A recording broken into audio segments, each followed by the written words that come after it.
அப்படி என்ன பார்த்திருந்தா ஒருவேளை இப்ப நீ எனக்காக காத்துட்டு இருந்திருப்ப. நான் இந்த தேடுற வேலையெல்லாம் பார்த்துக்க மாட்டேன். ஒருவேளை உனக்காக அவன் என்ன தேடிட்டு இருந்திருப்பான். நான் உன்னை முதல்ல பார்த்தபோது கூட எனக்கு ஒண்ணுமே தோணல. ஆனா அதுக்கப்புறமா எனக்கு உன்னை கொஞ்சம் கொஞ்சமா பிடிச்சு போச்சு. 3 வருஷத்துக்கு அப்புறம் கூட யாரையும் செலக்ட் பண்ணாம என்ன பார்த்து உடனே பேசிட்டேன். ஒருவேளை இதுக்கு நோய் கூட காரணமா இருக்கு. உலகம் பூரா சுத்தி இருக்கு, உனக்கு அனுபவம் இருக்கும், நிறைய விஷயம் தெரிஞ்சிருப்பேன்னு தான் உன்னை கேட்டேன். இப்படி ஹெல்ப் கேட்டு வந்த பொண்ணு கிட்ட கொஞ்சம் கூட வெக்கம் இல்லாம கீழ்த்தரமா பொறுக்கி மாதிரி ஐ லவ் யூன்னு சொல்றியே. என் மூஞ்சிலே முடிக்காத. நான்சி, எது கோபப்படுறேன்? ஏதோ டைனக்ல கொடுத்தா அந்த கேப்டன் கிட்ட போய் நான் கூட சொல்றேன்.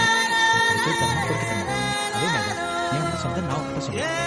ஏய், நான் உன்னை கம்பேர் பண்ண என் மனசுல இருக்கிறத சொன்னேன்.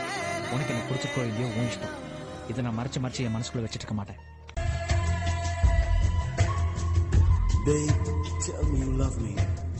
I hope I hear it.